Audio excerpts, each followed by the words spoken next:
Buenos días, Australia.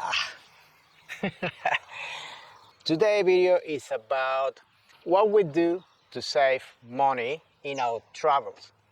We have found a way that suits us to travel, saving a lot of money.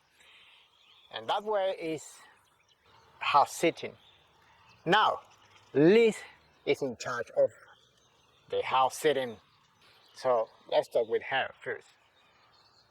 Hi guys, Liz Campbell here, and as Rafa mentioned before, I'm in charge of our accommodation arrangements, and there's plenty of ways to travel around Australia. You can do it whichever way seems fit for you. For us, something that was really going to work was going to be house sitting. Now, you may have heard of it before, you may even be doing it. If you're not, there's disadvantages and advantages to house sitting, and we really love it. It's maybe not for everyone, but for us, it really does work. There's a couple of sites that I really trust and are reputable when it comes to house sitting in Australia. The one that we like the most is called Aussie House Sitters, and we're not sponsored or affiliated with them in any way. It's just one of the more reliable, reputable sites that has a lot of house sitting gigs on there, so you'll never be short all the way around Australia.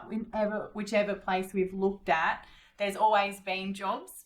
Now, house sitting is awesome, you guys. We really enjoy it, but there are other things that you can Google. So you could look up traveling and working around Australia, and you'll find that there's a lot of different places where you can live and work on a property, and for exchange for the rent that you would do some work. House sitting's a little bit like that. You've got some jobs that you may need to do, some you don't.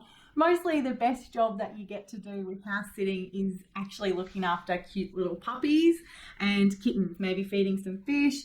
The other thing that you might be asked to do is a little bit of yard work. So depending on how long the house sit is, if it's for 1 week, you might just have to water some plants.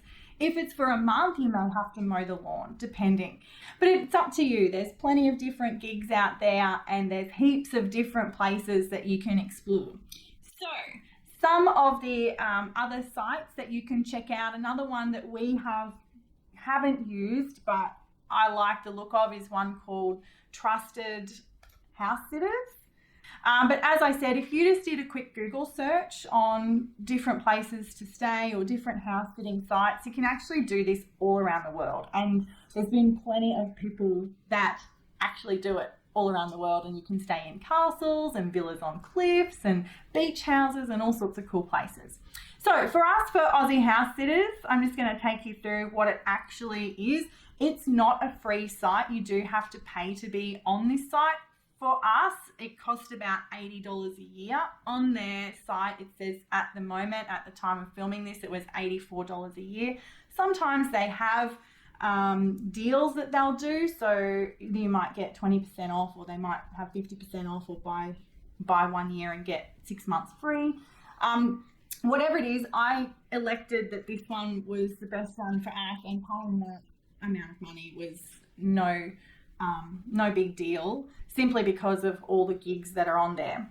So as you're coming onto the site, all you need to do is register for it. You'll register, you'll put in your details, you'll pay the money, and then basically everything will just open up to you. The world of opportunities with house sitting will open up, and then all you need to do is click on Find House Sitting Jobs, and you literally put in wherever you are. So just say at the moment our next destination will be in Darwin.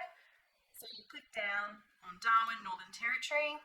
We always put within a 100-kilometre radius. Okay, so as you can see, we'll put in our dates, put in the 15th to the 30th of September, and it actually says to you that there's nothing available, which is fine by us, because in that case, if there's nothing available, then we would go and have a look at free campsites in that area. And we go to AirCamp, the app called AirCamp. There's another one called WikiCamp. But if you were to have a look online in your app store or even on Google, you'd definitely find other ones.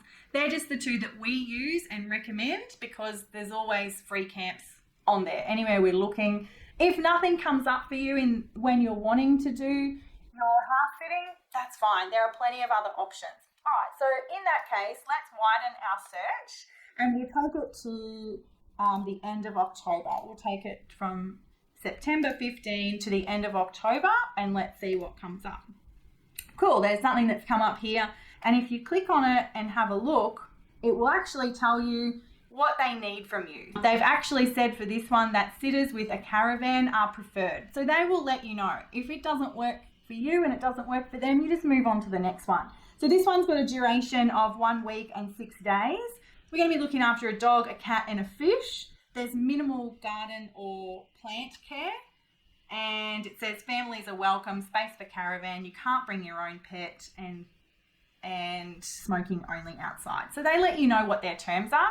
If you like that, then you can actually apply for it. And all you need to do is sign into your account and then put your details in and send them a nice little letter. And then they will generally come back. If they don't come back to you, Aussie house sitters will send you a message to say that this person hasn't responded in a required amount of time, and so please take it off your list. So there's a few disadvantages and a lot of advantages we've found to house sitting. So some of the advantages, well, of course, it's free. You make friends and you meet different people. We were staying at one place in Cairns and we met the whole street of this place that we stayed at. She had 2 dogs and a cat and we loved it. The neighbours invited us over to have drinks and then invited us to come back for more drinks and dinner at a later date. And they also tell you about some local secrets. So it's worth, just house sitting just for those few things, right?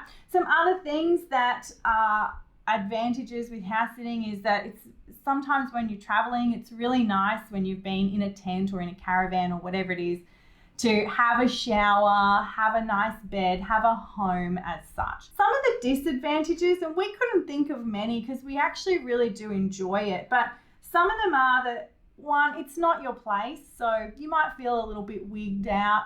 It's not your house. It depends how you feel about being in somebody else's house. That doesn't really faze us, but it might faze you if you don't feel comfortable. You do have some responsibilities. There are things that you need to do. Most of the time, you'll need to look after pets and plants, basically. Other things might include, some little odd jobs, depending on if it's a big property or a farm stay or something like that. Most of the time, we just have to look after pets and make sure that the dogs get their run every day and that they're fed and watered, that kind of thing. You basically commit to being there, to looking after that property like it was your own. So we don't really consider those as being disadvantages, but, depending on what you're wanting to get out of the experience, you may decide it's not for you. We love it. It works really well for us and we've met a lot of great people along the way. So I hope that has helped you guys out with how you might actually travel around Australia when it comes to your accommodation arrangements. There's house sitting and there's heaps of different house sitting sites. Failing that, there are other things that you can do. So we've been told to go and have a look at Grey Nomads, the Grey Nomads site. Well, we're obviously not Grey Nomads. There are some opportunities there for people who are traveling. And of course, have a look at Air Camp and any of the other apps, WikiCamp, to find the free campsites. So there's plenty of options, guys, for people who are traveling around Australia who'd prefer to spend their money on the experiences rather than the accommodation. So by experience, I mean, going on a helicopter tour to find crocodiles and, going to the baths that are out in the middle of nowhere and spending some money on that beautiful accommodation out there. They're the special things. They're the things that you'll remember as you're going around Australia. So I hope you found this useful and helpful. If you are house sitting or if you found a cool free camp somewhere, we'd love to know about it. So pop a comment in below and let us know where it is you've been and the coolest free camp or house sitting that you've done.